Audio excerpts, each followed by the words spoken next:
Boa tarde. Boa tarde. Voltamos para o português, para nosso terceiro e último diálogo do dia dessa série de colecionadores.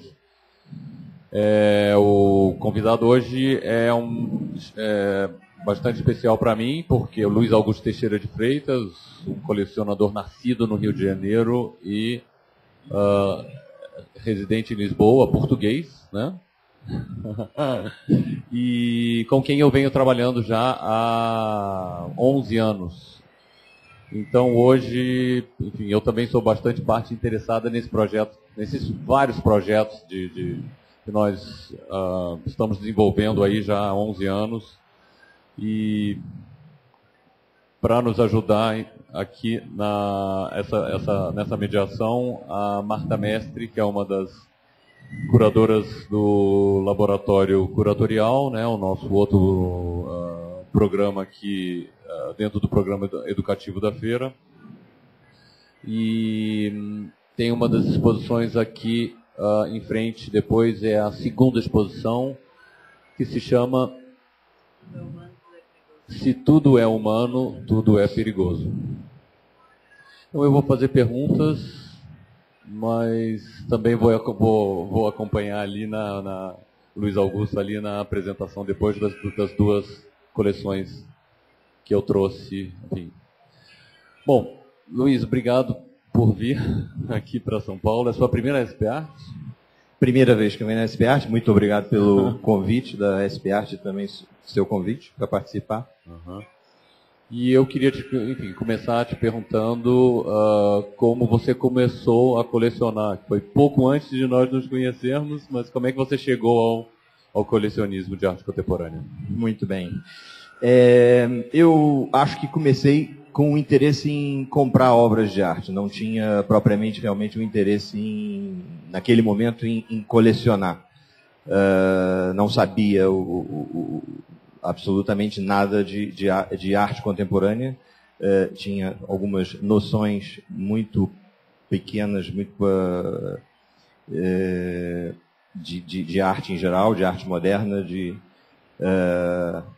arte do século XIX, início do século XX, e não conhecia absolutamente nada de arte contemporânea. Queria começar a ter alguma coisa. E não tinha, foi um processo bastante casuístico e de chance, de sorte, porque no princípio foi muito difícil. Quer dizer, naquela época, estou dizendo no final dos anos 90, talvez a partir de 96, 97, não tinha nem como me orientar. Então, como morava já em Portugal e comecei a procurar algumas galerias, alguma orientação em Lisboa, não consegui.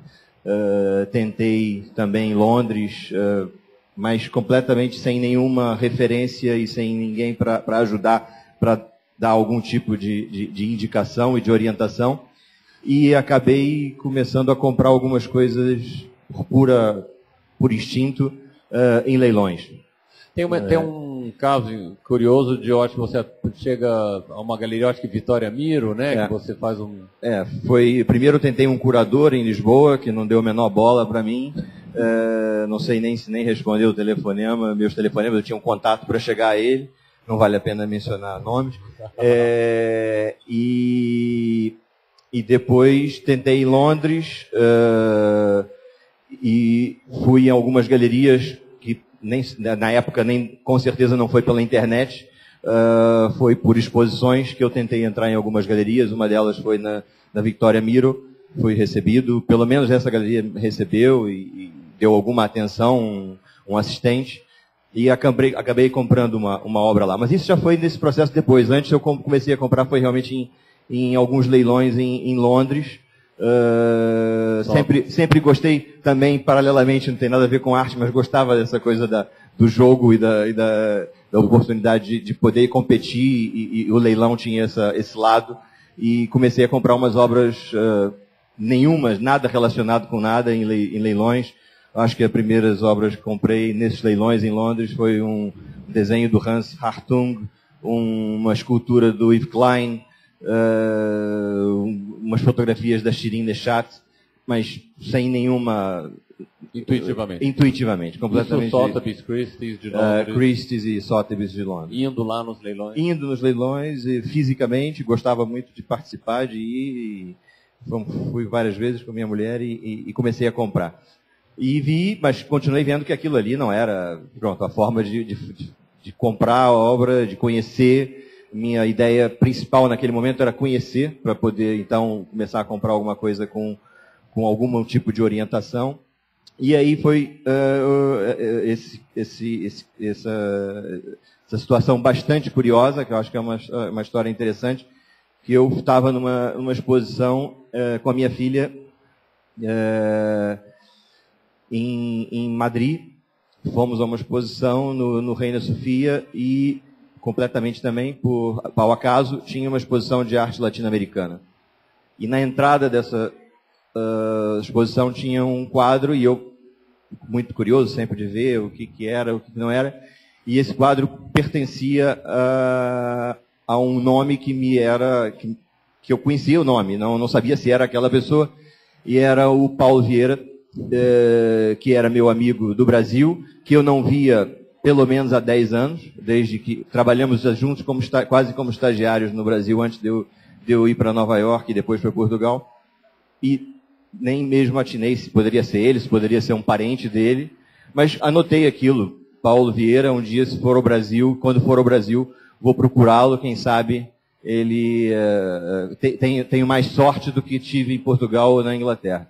A exposição, só para complementar, é Fricciones, a exposição que eu co-curei com o Ivo Mesquita em 99 e 2000, no Museu Reina Sofia, parte do ciclo Versiones del Sur, e o quadro da Beatriz Milhazes. É uma pintura da Beatriz Milhazes, a única pintura que participava daquela exposição. Exatamente. E pronto, isso aconteceu uns meses depois, aconteceu de eu vir ao Brasil e trouxe aquele número para ligar para o Paulo, e liguei, entrei em contato com ele, fui ao escritório dele, e estivemos lá trocando reminiscências de 10 anos antes, e vi logo o escritório dele, era lindíssimo, com várias obras de arte e com uma coleção interessante. E conversamos durante muito tempo, almoçamos, depois conversamos, ele me mostrou tudo. E eu falei do meu interesse em conhecer mais, em poder ter algum tipo de orientação. E ele pegou o telefone e eu disse que eu estaria indo a trabalho e depois para São Paulo. E ele falou, olha, aqui no Rio não tem ninguém para você ver, mas em São Paulo me deu 3 nomes. Me deu o nome da Luísa Strina, me deu o nome da Márcia Forte e me deu o nome do Adriano Pedrosa. Você vai lá, eu vou ligar para essas pessoas. Não, ele ligou do escritório para essas pessoas, o Adriano até não estava em São Paulo, estava fora. Mas com a Luísa e com a Márcia, logo fez o contato para eu visitar as galerias. E eu então vinha a São Paulo. Depois ele ficou de tentar ver se o Adriano me recebia ou não. E se voltasse na mesma oportunidade, ainda que eu estivesse em São Paulo. E eu fui, então, à galeria da Luísa, primeiro. Falei, olha, eu sou amigo do Paulo, quero comprar algumas coisas. Luísa ficou lá no canto dela, não me deu também muita bola. Acho que nem se levantou. E, olha, tem umas coisas aí para vender, se quiser. Ó, tem um desenho do Tunga, e não disse nem quem era, o que era. Pronto. Eu falei, tá bom, obrigado. 15 minutos eu já fui, como dizem os portugueses, despachado da galeria e fui tentar a sorte na próxima e tive então com a Márcia. Com a Márcia eu acho que eu cheguei lá 13h e saí de lá às 21h. A Márcia trouxe todos os catálogos que tinham na sala dela, ou na sala de reuniões, já não me recordo, me explicou todos os artistas, um por um. Tive uma imersão ali de 8 horas sobre tudo que ela tinha, e realmente foi o primeiro grande encontro com a arte contemporânea. Foi realmente com a Márcia, que estava acabando, pronto, naquele momento em que a galeria estava em transformação. E foi super interessante, quer dizer, abriu primeira janela que se abriu para a arte contemporânea para mim foi com a Márcia. E depois tive a sorte do Adriano coincidir que é como quem conhece ele sabe que é uma grande sorte hoje em dia, talvez mais há 10 anos atrás, de encontrar ele em algum lugar. Ele estava em São Paulo, voltou para São Paulo e eu consegui encontrar com ele 15 minutos num hotel, tivemos uma conversa e eu falei, olha, eu quero colecionar, em que você pode me ajudar? E ele realmente falou, olha, eu acho que eu não posso lhe ajudar, eu não sou consultor de arte. Eu falei, olha, mas eu queria começar a entender. Ele falou, olha, eu só aceitaria pensar em considerar, discutir alguma coisa com você com mais calma, e não vai ser agora aqui nesse hotel, se você estivesse pensando em alguma coisa institucional. E eu, desculpem mesmo a ignorância, eu falei, mas o que significa isso dentro de colecionar? E ele começou a me explicar. Eu falei, olha, tá bom, vamos ver o que eu posso fazer. Eu vou voltar para Portugal, vou pensar um pouco, mas não me importa, até o interesse de querer aprender efetivamente. Então, se isso pode ajudar a ter uma parceria que possa ter alguma linha institucional, isso pode ser interessante para mim também. E então, começou, quer dizer, esse momento absolutamente de acaso. Voltei para Portugal e a gente começou a conversar por telefone, por e-mail, talvez, o que eu me lembro, e começamos a trabalhar juntos. E é uma parceria que existe desde finais de 2001. Voltei aqui em São Paulo logo depois. Adriano me levou nas mesmas galerias. Comecei a comprar, então, algumas coisas aqui no Brasil. E desde então, foi assim que a coleção começou essa caminhada. Atualmente a sua relação com as coleções ela é bastante extensa, são 3 coleções. Isso. Uma mais corporativa, na Madeira, a coleção de desenho da Madeira, e outras 2 coleções suas. Isso. Desde 2001 até agora, quantas obras é que conseguiu, obviamente com a ajuda dessas pessoas que foram ajudando a comprar, quantas obras você arrecadou, entre aspas, digamos, nesse período de tempo? Bom, a coleção, então, ela começou como uma coleção minha, pessoal. Quer dizer, nem era coleção, eu estava comprando umas obras que poderiam ter algum tipo de... que o Adriano, nesse momento, era realmente totalmente me fiando na orientação dele. Era começar uma aquisição de obras para uma coleção particular, para minha aquisição particular. E não pensava ainda em ter uma outra segunda, nem uma terceira, era a primeira, e era muito embrionário ainda esse processo. Então, definimos algumas diretrizes para esse início dessas aquisições. Eu queria arte contemporânea, ou seja, arte de artistas da minha geração ou mais jovens. Isso foi só uma das coisas que eu coloquei nessas conversas iniciais com ele. E artistas, não queria que fosse nada vinculado a Portugal por eu estar em Portugal ou ao Brasil por eu ser brasileiro. Queria uma coisa aberta, uma coisa que me desse oportunidade de aprender sem nenhuma limitação. Na verdade, quase que eu tinha era um pouco radical com isso, de não querer nenhum nacionalismo na coleção de forma nenhuma. E ao longo dos anos tenho sido cobrado, entre aspas, em algumas situações por causa disso. Quer dizer, da coleção não ter artistas suficiente número de artistas portugueses, por que não tem tantos, por que não tem esse ou aquele, por que não tem tantos artistas brasileiros. Bom, não era essa a ideia. A ideia era fazer uma coisa aberta para o mundo. Depois de um ano colecionando, começando a comprar, e muito rápido também, muito rápido no sentido de que eu acho que não porque sem cuidado, mas eu acho que uma das sortes aqui da nossa relação é que nós somos 2 pessoas extremamente focadas, eu talvez um pouco mais obsessivo e o Adriano extremamente disciplinado e organizado. Então, era uma constante busca de informações e eu recebendo informações e estudando. E isso era o número 1, né, da formação para mim da coleção, era o fato de eu poder aprender. Eu tinha que trabalhar o dia inteiro e infelizmente não tinha oportunidade, como a Catherine, de resolver agora eu vou parar, vou fazer 2 anos sabáticos e vou para a universidade de novo. mas o Adriano era, para mim, uma universidade, quer dizer, era um pouco esse aprendizado no nível superior particular. E isso ajudou bastante.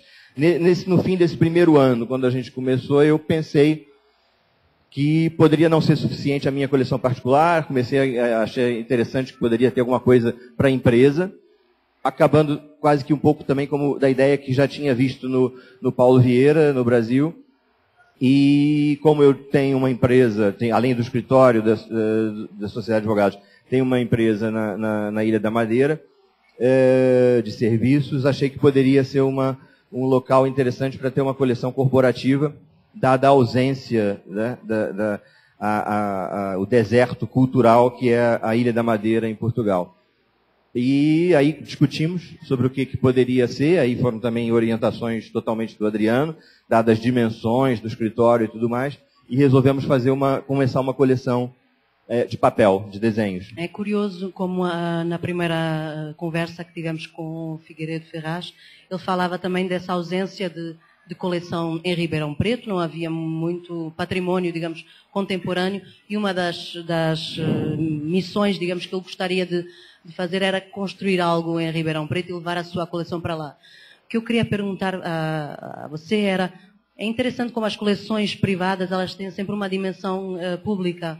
Como é que você vê essa mostra da sua coleção também, a coleção de desenhos da Madeira? Pronto. Tem um site, tem... É uma coleção, quer dizer, as coleções todas duas são coleções privadas e elas não houve nenhuma intenção quando comecei de que elas sejam públicas, de que elas sejam para o público. A intenção sempre foi que eu não tenho nenhum problema, e pelo contrário, em mostrar as coleções, em torná-las disponíveis para estudo, em torná-las disponíveis para as obras para empréstimo. Essa também era uma das condições dentro dessa questão institucional que o Adriano colocou desde o princípio, e isso tem sido cada vez mais intenso. Obviamente, quando a coleção começa a ter uma estrutura maior, uma presença maior, algum nome, é claro que há mais e mais pedidos para que ela esteja visível, né? Não só pedidos de visita à coleção, mas pedidos de empréstimo de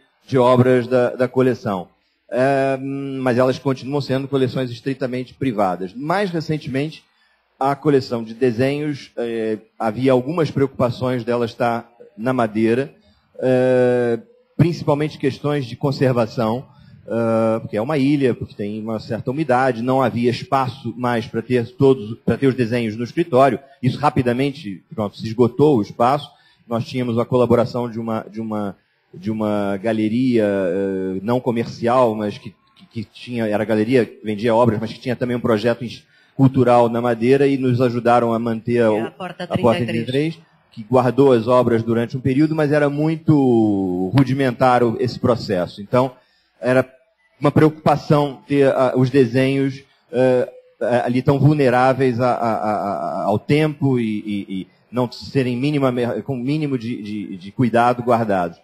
E então, mais recentemente, nós tive com alguma colaboração que já existia com o Serralves e amizade com o museu e com o seu diretor, com o João Fernandes, nós chegamos a um acordo para fazer um depósito da coleção de desenhos.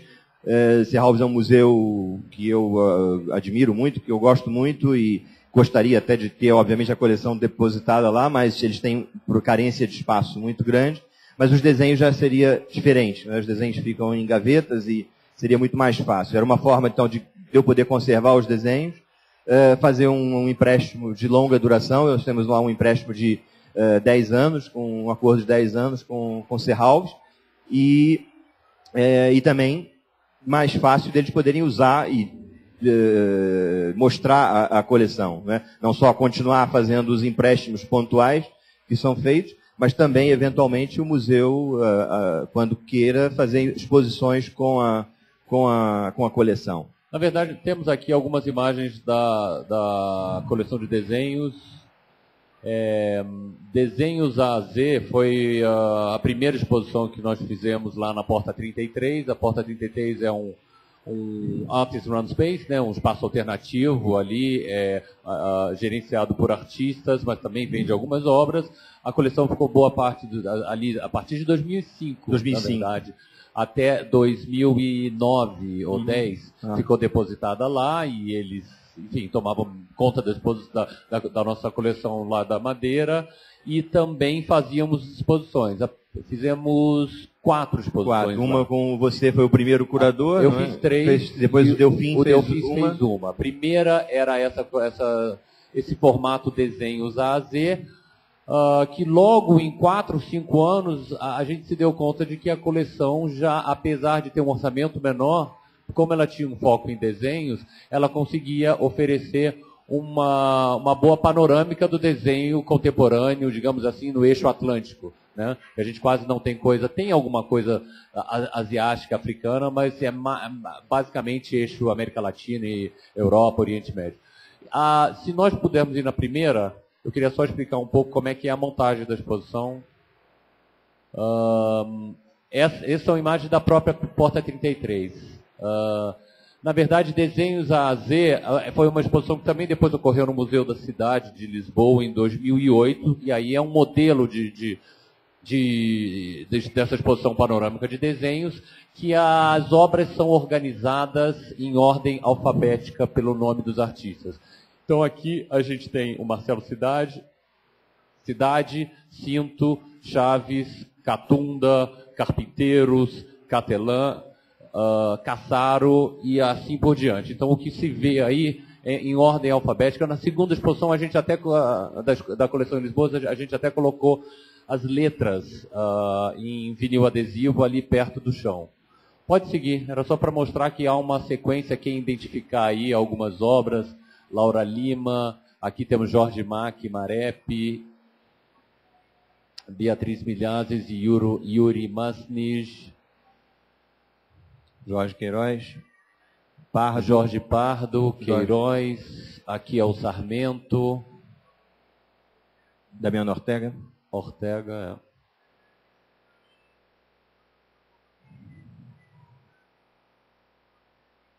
Tiravanija,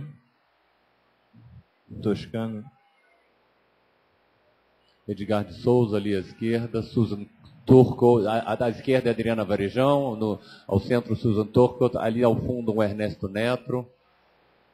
E esse é o livro que nós fizemos também em 2006, Desenhos A a Z, com a lista de artistas da coleção naquele momento. A coleção se chamava Coleção Madeira Corporate Services, mas... quando nós transferimos a coleção em 2010, final de 2010, para Serralves, resolvemos mudar também o nome da coleção e hoje ela se chama Coleção de Desenhos da Madeira.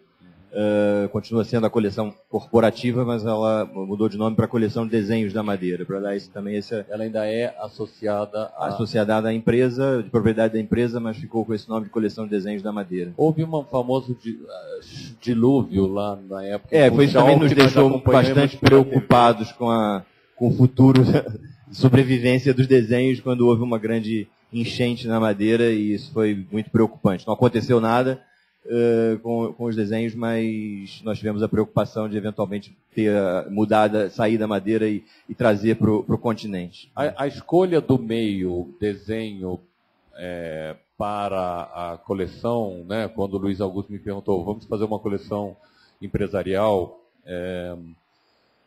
eu pensei no desenho porque o desenho, na verdade, tem uma escala menor, né? Em geral tem uma escala mais íntima, e é algo que poderia ser instalado nas próprias salas, né? Na ocasião, sim, a Madeira Corporate Services tinha várias salas, né? Uhum. E aí era uma coleção própria também, emoldurava, você conseguia, também em geral os preços são mais acessíveis, né? Então, logo aí, em 4, 5 anos, a coleção uma dimensão muito e já poderia oferecer aí 4, 5 anos depois de começado, já poderia oferecer um panorama bem significativo do desenho, né, naquele momento ali, né, pensando no que é assim esse eixo atlântico.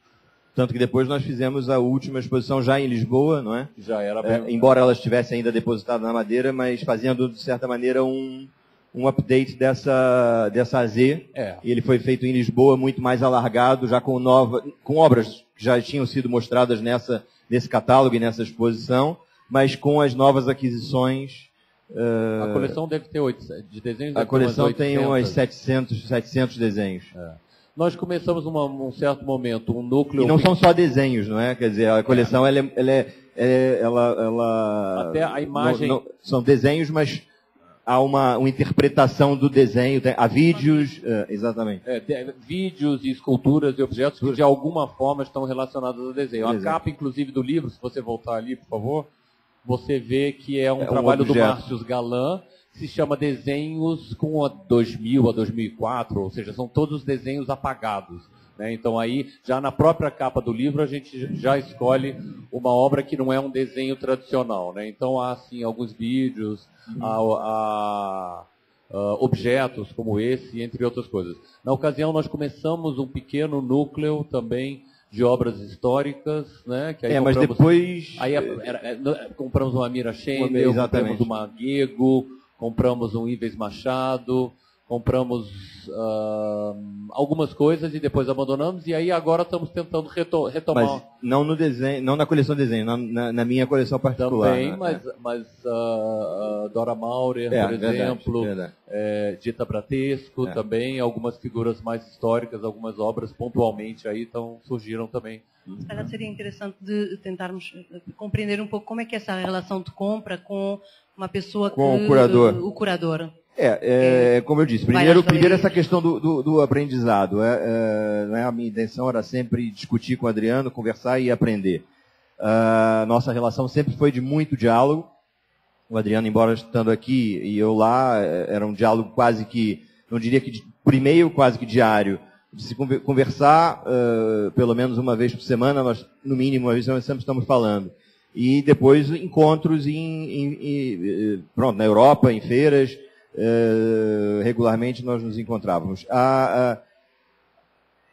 O Adriano, obviamente, não é que eu tenha uma obrigação, nunca tive nenhuma obrigação de só comprar estando com o Adriano ou perguntando para o Adriano. Sempre comprei coisas algumas obras fora da linha curatorial da coleção ou das duas coleções, que eu gostava e que achava que não tinha nada a ver, mas que gostava e pronto, elas integraram a coleção. Mas o resto, a grande maioria, sempre foi com um constante diálogo e troca de informações e vendo determinados artistas, se nos interessava, o Adriano fazia pesquisa. Um processo lento, não é um processo rápido. Claro que em algumas situações de feira havia necessidade de tomar decisões mais rápidas, mas a princípio nunca chegávamos para descobrir um novo artista numa feira. Talvez na coleção de desenhos até isso tenha acontecido, porque era uma coisa mais de garimpagem, não é? De ir nas feiras muito desconhecidas, nas feiras pequenas, e nós íamos descobrir artistas juntos. Mas sempre passava, isso era uma exceção. A regra era sempre muito estudo. Adriano até quase sempre visitava os ateliês dos artistas, jovens artistas pessoalmente. Depois nós discutíamos, depois mandava uma série de obras para eu ver, e depois eventualmente eu também visitava nas galerias. Quer dizer, era um processo mais... E aí a discussão era sempre muito essa. Por que esta obra, embora eu quisesse um determinado artista, por que esta obra desse artista é mais importante do que aquela? E aí vinha toda essa orientação acadêmica, não é?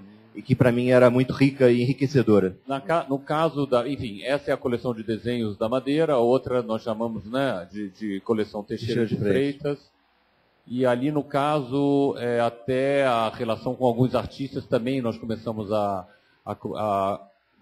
comprar e colecionar em profundidade, e alguns artistas que nós temos algumas dúzias de obras, né? E esses artistas, então, nós temos um convívio maior. Eu, claro, sou um curador trabalhando com exposições, curador independente, e esse trabalho, o que é importante entender é que esse trabalho com a coleção e com as aquisições é também, para mim, uma ferramenta de pesquisa essencial para o meu trabalho. Isso é fundamental. Então, na verdade, o Luiz Augusto também sempre acaba, de alguma forma, participando das exposições que eu estou trabalhando, né? E também é importante ter um apoio da coleção nesse sentido também, né?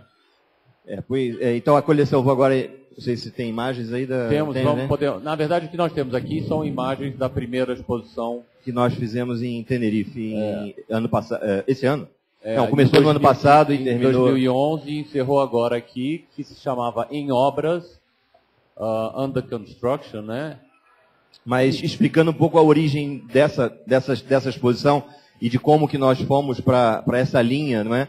Do foco dentro da coleção particular, tinha aquelas duas linhas de orientação básicas artistas da minha geração e uma coleção internacional, mas nós vimos rapidamente que isso era muito vasto, que isso era muito amplo, que era difícil coordenar com a profusão de artistas e seria mais interessante ter um foco na coleção. E aí foi uma sugestão do Adriano, discutimos várias ideias, e vendo algumas obras que estavam já na coleção, que faziam parte da coleção, ele me explicou um pouco o porquê e nós decidimos por dar essa orientação de arquitetura dentro da coleção, de construção, desconstrução, de artistas trabalhando com a arquitetura. Nada a ver com arquitetos, nada a ver com maquetes de arquiteto, não isso, mas a arquitetura do ponto de vista do artista trabalhando com esse meio. Foi algo que depois de, eu acho que um ano e meio, 8 meses, nós vimos que esse tema da arquitetura surgia de diferentes maneiras em algumas obras que tinham sido adquiridas, né? E aí pensamos em desenvolver aquilo como novas possibilidades de eixos de pesquisa, né? Então, o que a gente vê aqui é essa exposição feita 10 anos depois de iniciada a coleção, com cerca de 200 obras tinha a exposição. A exposição, sim. Selecionadas de um conjunto de umas 800, né? Mais ou menos 800 obras. E é claro que o que está selecionado, eu fui curador da exposição, é algo extremamente coerente, né? Então ele está apresentado, isso foi uma exposição comissionada pela Bienal de Canárias, lá em Tenerife, então é uma exposição feita com recursos públicos, com recursos do governo, né? Então nós vemos a exposição tinha algumas salas temáticas e algumas salas individuais. Antes de você começar a falar, eu queria só dizer que eu tive muita... me questionei muito quando no ano passado surgiu essa oportunidade única de mostrar a coleção e de ter praticamente 100% da exposição ser convidada e financiada para fazer essa exposição em Tenerife. Eu me questionei muito, tivemos longos debates sobre isso, se eu gostaria de ter essa visibilidade ou não da coleção. Quer dizer, na minha cabeça, isso era uma coisa para se fazer, pelo menos das pessoas que eu admiro como colecionadores, e que tento me orientar um pouco por essas pessoas hoje, conhecendo mais o colecionismo. Isso era uma coisa que eu pretendia eventualmente fazer aos 80 anos, ou se eu já não tivesse aos 80, que os meus filhos fizessem. Mas não tinha nenhuma intenção de mostrar a coleção no museu como coleção. Emprestar obras pontuais era uma coisa sem nenhum problema, mas essa coisa do ego do colecionador e do nome da coleção, isso era uma coisa que sempre nunca gostei muito. Mas o Adriano contestou dizendo que a coleção tinha um papel muito institucional, talvez até mais forte institucionalmente do que nós imaginávamos, ou eu imaginávamos que teria no princípio, que era mais um papel institucional de apoiar determinadas situações ao longo da vida da coleção, apoiar uma determinada exposição de um artista que a gente conhecesse, apoiar um catálogo que fosse publicado de um determinado artista, mas a coleção realmente foi sendo construída e ele entendia que isso estava sendo feito por uma instituição, não estava sendo feito por nós, não era uma intenção minha de me financiar de eu próprio financiar para me mostrar, olha o que eu fiz, olha aqui as minhas obras. sou bom pra caramba, tá aqui, 10 anos de obras que foram colecionadas por mim. Nada disso. Era uma coisa da instituição, dentro do Bienal de Arquitetura. Então ele me convenceu que isso poderia ser feito pontualmente, e depois a gente pode guardar de novo e esconder para os próximos 20 anos, e aí sim fazer uma se eu ainda estiver vivo, quando tiver 80. Então, fizemos essa exposição, e aí o Adriano, obviamente, fez ela muito curada, que foi outra também discussão grande, não é? De mostrar obras que eu queria, estava na minha coleção particular, que eu gostava muito, mas que não tinham a ver com a curadoria ou dentro da curadoria estrita, mas fazia tudo a ver dentro da Bienal de Arquitetura, não é? A Bienal de Canárias tem esse interesse em arte e arquitetura, justamente. Por isso é que surgiu. Não é uma exposição feita durante a Bienal, mas é uma exposição organizada pelo escritório da Bienal, né? Pela agência da Bienal de Canárias. O que eu acho que também você está tentando, enfim, identificar e aí se afastar é daquele tipo de chamado Vanity Exhibition, que é a exposição da vaidade do colecionador, às vezes, para botar seu nome e mostrar ali, né, o seu percurso. Né? E eu sempre achei que a exposição e a coleção, e a exposição, na verdade, né, poderia ter um papel e desempenhar um papel mais acadêmico, mais crítico, né, mais investigativo sobre a relação entre arte e arquitetura. Né? Uhum. Então a gente passa, acho que rapidamente, sim. Porque também já para podermos falar de outras coisas já estamos bastante avançados. A primeira sala, então, é a sala de caixas e cubos, então tem como um elemento aí primordial, fundamental da construção, e aí tem uma série de caixas e cubos de diferentes artistas aí.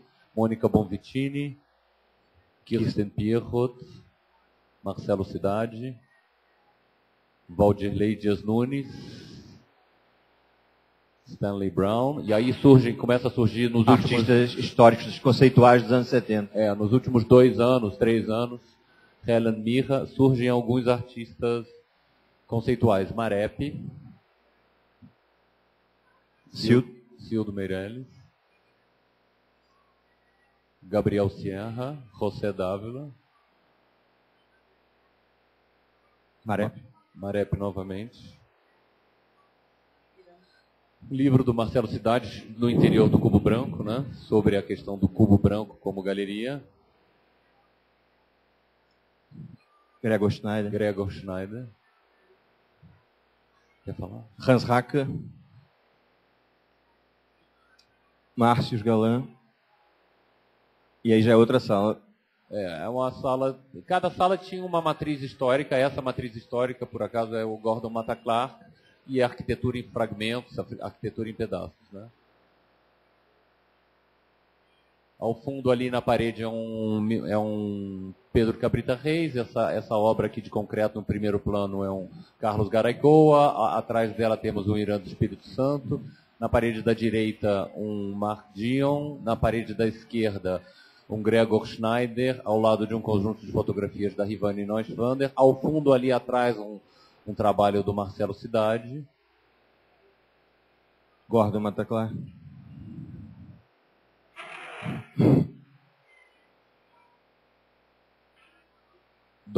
Esses são um conjunto de fotografias, de documentos, né, de intervenções do Gordon Mataclar, que é um artista fundamental para a relação entre arte e arquitetura.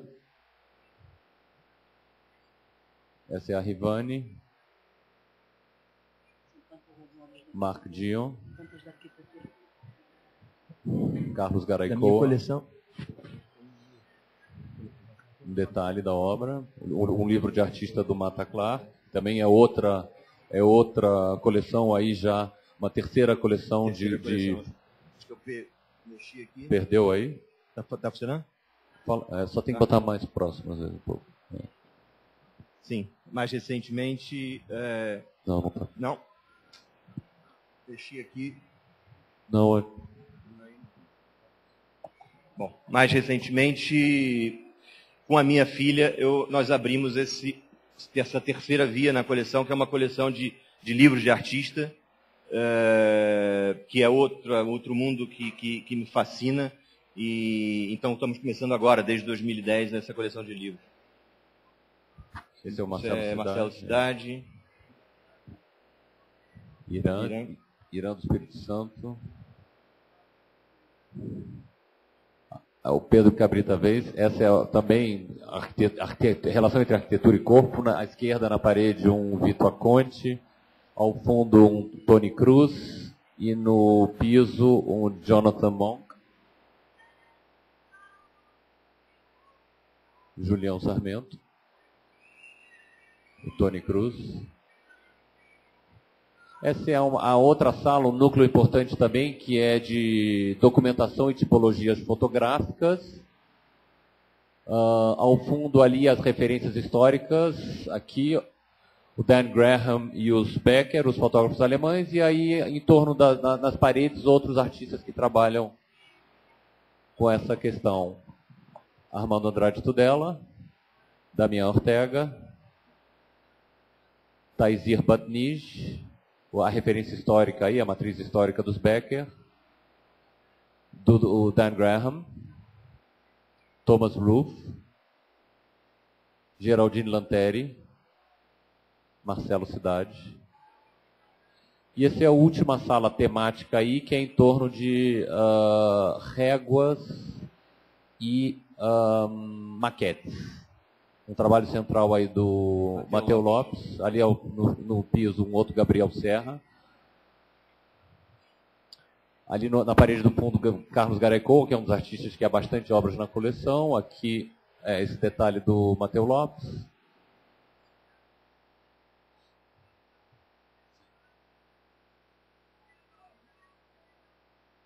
Alexander Gut. Garaicoa. Carlos Garaicoa. Mônica Bonvitini,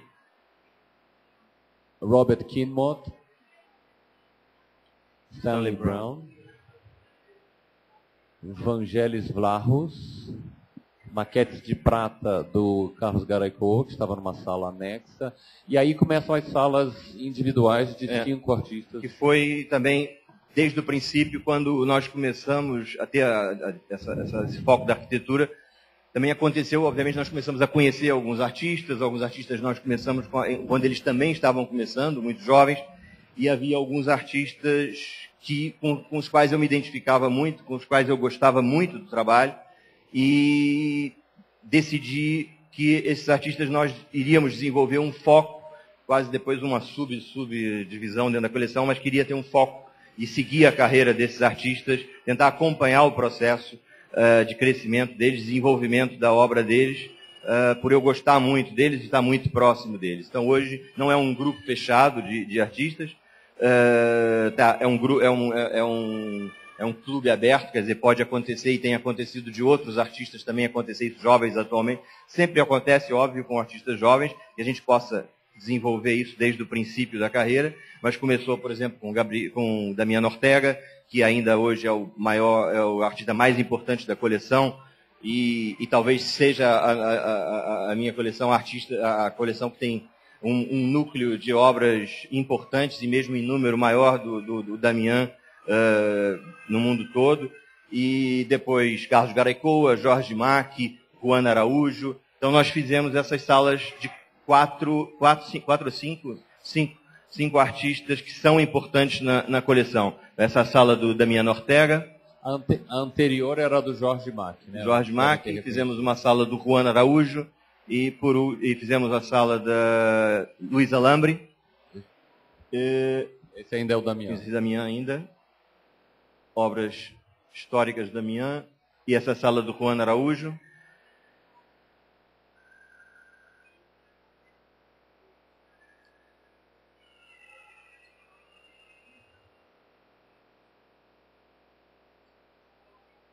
E Luísa Lambre.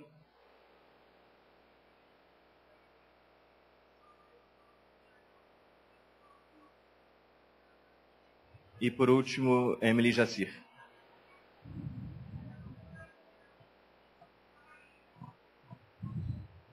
Bom, podemos falar talvez agora da Luiza Lambre, até um caso especial da residência. Isso, né? Também foi uma outra questão que foi surgindo no princípio do processo aí do viés institucional da coleção. Nós começamos, aliás, com um projeto quando você ainda era curador na Pampulha.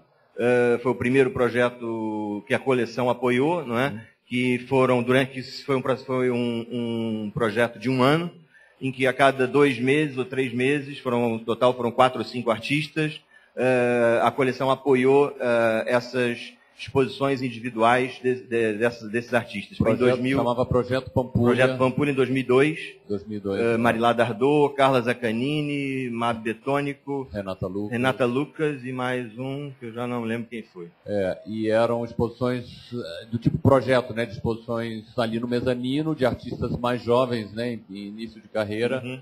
E naquela ocasião não havia praticamente exposições ou instituições que davam apoio para a produção de obras de jovens artistas no Brasil.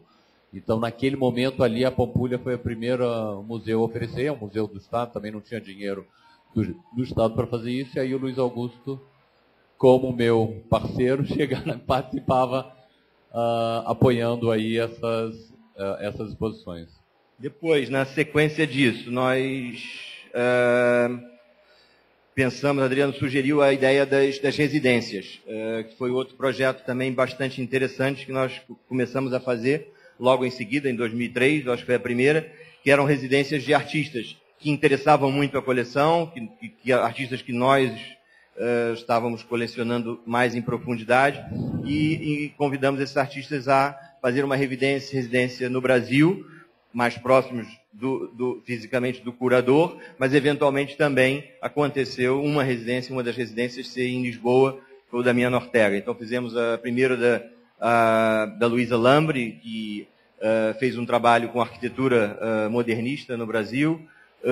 Depois eram residências de 2, 3, 4 meses. Depois teve o Carlos São justamente aquelas imagens ali, se você voltar, aquelas imagens que estavam na sala monográfica dela, são todas feitas a partir da residência no Brasil, né? Que ela veio e ficou 3 meses, foi Belo Horizonte, São Paulo, Rio de Janeiro e Brasília, fotografando arquitetura modernista, né? Nós financiávamos toda a residência, a estadia, todo o material e havia um estipêndio para o artista estar aqui durante esse período. Não havia nenhuma obrigação de aquisição das obras, mas, obviamente, se produzisse eventualmente, nós poderíamos, claro, ter interesse na aquisição. Isso aconteceu com a Luiza, aconteceu com Garaycoa depois. Damiano Ortega, foi curioso porque ele foi para Lisboa, gostou muito da cidade, ficou lá 4 meses pensando e não produziu nada. Foi embora, mas ficou lá pensando, e eu acho que foi muito importante para ele pensar e produzir um catálogo depois com desenhos, não é? E nós sempre brincamos com ele, talvez ele deu umas coisas para a gente lá das experiências que ele estava fazendo em Lisboa, e depois veio para o Brasil também, não com a coleção, mas sempre muito, muito próximo da coleção. Aliás, recentemente está desenvolvendo um projeto na Nigéria com a minha filha, relacionado, não tem nada a ver com a coleção, uma coisa dela, mas que resulta um pouco dessa relação próxima que nós temos com esses artistas. Quer dizer, ele está fazendo um projeto lá com os chimpanzés no meio da selva da Nigéria. E, por último, teve a residência foi Luiza, Carlos, Garaycoa e Damiano. Foi só os três. Pronto, aí encerrou-se esse ciclo de residências e temos aí outros apoios que não tem, diferente disso, com museus e com... Tomam diferentes formatos. Eu queria te perguntar agora, enfim, nós começamos a trabalhar aí em 2001, 2002, eu lembro que nós fomos até para a Documenta do OCUI juntos, né, com a Beatriz, e foi justamente o momento onde começa a surgir, por exemplo, Miami, Basel, né, e logo depois Freeze, né, isso.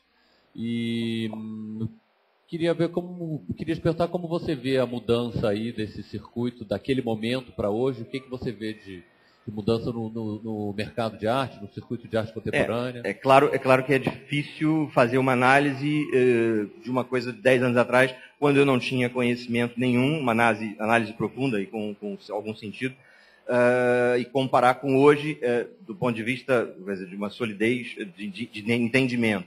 Mas, sem dúvida, o que eu vejo hoje não é o mesmo que eu via há 10 anos atrás, e, sinceramente, o que eu vejo hoje não me agrada. Não é o que eu quero e não é o que eu gosto, e não essa movimentação toda, esse hype todo, é uma coisa que, sinceramente, não é a minha onda. Eu vou tendo, não é que obrigatoriamente eu vou contra a maré, mas o que eu olho, e às vezes nós até já discutimos isso, Adriano diz que eu fico um pouco nostálgico procurando os colecionadores dos anos 60 e 70 e querendo voltar para, eventualmente, me esconder na Bélgica com algum colecionador que tenha pés e cabeça, mas, sinceramente, eu gostaria de... É um modelo para mim, esses colecionadores são um modelo para mim, e se eu pudesse ser um colecionador belga belga, entre aspas, do século XXI, eu acho que eu não ficaria nada desapontado de ter essa definição. Mas o que seriam, por exemplo, algumas estratégias suas de resistência a esse tipo de hype? Resistência como é que você pensa? No princípio eu tinha até... É uma coisa que vai junto, essa coisa de começar a frequentar, de começar a ir junto, ir atrás do movimento. E eu comecei a ir a muita feira, e aí a todas as feiras não, naquela época ainda dava para ir a todas as feiras. Ia a Basel, ia a Miami, adorava ir a Miami, adorava as festas de Miami. Ia a Arco, ia a Frieze, ia a Alemanha, a FIAC não, mas ia a muita feira, a Armory. E de repente vi, olha, esse negócio não era isso, comecei a parar, a pensar, minha coleção acho que dá para ver que não é uma coleção muito bonita, no ponto de vista estético, não é uma coleção fácil, não é uma coleção fácil, não me faça essa cara, eu acho que ela não quer dizer, está numa outra linha, não é, de orientação, quer dizer, o facilmente bonito é uma coisa que sempre para mim pareceu muito armadilha, quer dizer, eu acho que tem que ir muito mais a fundo, ver o que os artistas estão pensando, o que está na cabeça deles, e eu acho que é isso que eu quero, quer dizer, uma pessoa que veja o mundo de uma forma diferente do que eu vejo, né? Isso é que eu sempre procurei na arte, né? Então essa coisa de o que eu procuro hoje, de estar fora, tento diminuir a presença em feiras, tento diminuir essa exposição às bienais todas, tem que estar em todos, tem que ser um globetrotter do colecionismo. Acho que as pessoas têm que parar um pouco, têm que parar para pensar, têm que parar para pensar o que elas estão fazendo, para pensar o que elas estão comprando, porque grande parte disso aí, se vocês olharem as revistas de arte, isso olhando 1970, 60, 80, se olhar as revistas de arte dessa época, você se encontrar em cada 50 artistas, um que ainda está hoje, é muito, ou dois. Se você colocar isso de hoje para daqui a 20, 30 anos, eu tenho a certeza que isso vai ser muito mais. Porque exponencialmente aumentaram os números de artistas, é uma coisa em progressão geométrica. Hoje, ser artista quase passou a ser uma profissão, né? Não é a pessoa... artista é um negócio que dá dinheiro pra caramba, em 2, 3 anos já estou faturando, já estou produzindo, e tudo isso me preocupa. Produção em massa, e não quero mudar a cabeça das pessoas, é a minha cabeça, eu penso assim, e... um pouco é isso. Quer dizer, hoje, em termos de feira, eu vim aqui com muito gosto, gostei da feira, gostei do que vi, mas tento reduzir. Quer dizer, volto back to the basics. E back to the basics, para mim, é Basel. E eu acho que há feiras boas, a Frieze é muito boa, tem projetos institucionais importantes, eu acho que esses projetos curatoriais aqui são muito importantes para uma feira, mas essa coisa que você falou no outro talk, de uma feira cada semana, onde é que você estava antes, para onde você vai agora, quais as festas que a gente vai junto. Eu acho que o mundo está indo rápido demais nessa área também, eu acho que precisa de uma desaceleração. Você começou falando que no início da coleção você estava interessado em obras da sua geração, Isso, né? isso. E agora, na verdade, nos últimos anos, você está voltando para algumas coisas mais históricas. Né? Isso. Tem a ver com isso também. Tem a ver com isso de voltar à essência, não é? A minha coleção é uma coleção muito conceitual. A intenção era que ela fosse muito conceitual, quer dizer, quando eu já comecei a compreender o que eu queria, ela passou a ser uma coleção muito conceitual de artistas contemporâneos. E, mais recentemente, dos 2, 3 anos para cá, quando começou esse boom de preços e quase que impossível para mim, quer dizer, meu budget sempre foi um budget restrito para adquirir obras de arte, mas ao mesmo tempo coincidiu com esse interesse de voltar para trás. E voltar para trás teve essa coincidência interessante, que é paradigmático hoje no mundo da arte, que você encontra artistas históricos. Não quero que isso seja nenhuma dica aí de insider information, mas você encontra artistas históricos dos anos 70, dos anos 60, artistas que estão consagrados para a eternidade, para sempre, em todos os museus, e que custam 2 vezes mais, 3 vezes mais do que uma edição de um fotógrafo que começou a trabalhar há 6 anos atrás. Sem exagero, é assim. Há pessoas trabalhando com edição de fotografia, há pessoas trabalhando com produção de obras quase que umas coisas iguais, nenhuma ideia diferente das outras, que têm preços absurdamente mais caros do que artistas históricos conceituais dos anos 70. Isso para mim não. Então a coleção foi aí, ela conjugou essas duas coisas. A gente podia comprar e complementar a coleção com históricos, que eram muito importantes, que foram pessoas que definiram um pouco, né? E que esses artistas nossos se inspiraram e beberam na fonte desses artistas, complementar a coleção por preços ainda acessíveis no mercado. Uma observação apenas, enfim, esses mestres, né, esses grandes mestres da arte conceitual dos anos 60 e dos anos 70, têm um reconhecimento institucional completo, mas ainda são muito mais baratos, eles não têm o mesmo reconhecimento no mercado que os grandes pintores daquela época, né? Porque a arte conceitual é sempre menos desejada pelo colecionismo do que os Andy Warhol ou Francis Bacon, ou, enfim, os pintores, né? Então, por isso que ela tem esse desequilíbrio de preço. Mas eu queria agora a gente... Nesse sentido, só pegando o que o Adriano está falando, qual é a sua opinião sobre os preços que estão atingindo a arte brasileira? Temos casos recentemente, Adriana Varejão, Beatriz Milhares, qual é a sua... Eu não gosto muito da opinião sobre preço. Acho que hoje em dia até quase você pode perguntar a opinião sobre preço de arte para os investment bankers, no mais, eles podem dizer o que eles acham que vai ser amanhã, o que vai dar, o que não vai dar, do que eu. Quer dizer, não é a minha onda saber sobre o preço de arte. Aí eu concordo 100% com o Luiz, falou aqui primeiro, o Ferraz. O João Carlos. O João Carlos. Guerreiro, o João Carlos, quer dizer, sinceramente, não estou preocupado de verdade quanto vale. Não estou preocupado quanto vale. Porque... A princípio, por regra, as obras estão na minha coleção para ficar. Vou vender elas quando eu tiver 70 anos, 60 anos. Bom, legal, agora eu tenho 5 milhões.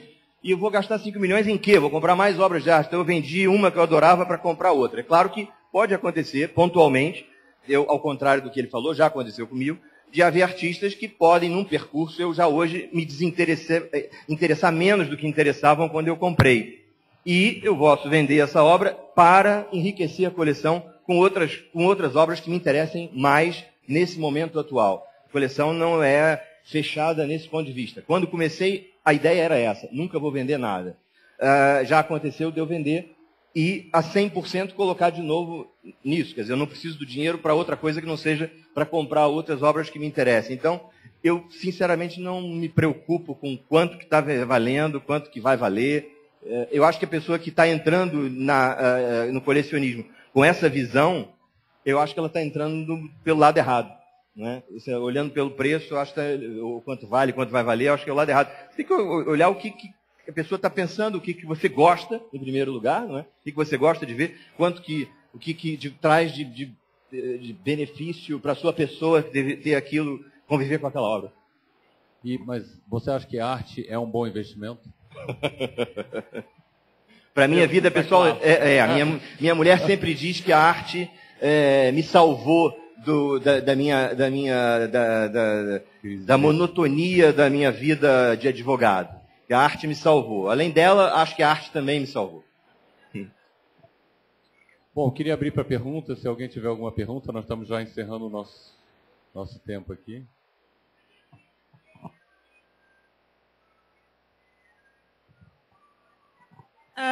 Eu só queria perguntar quais são os próximos objetivos para a coleção, em termos também institucionais.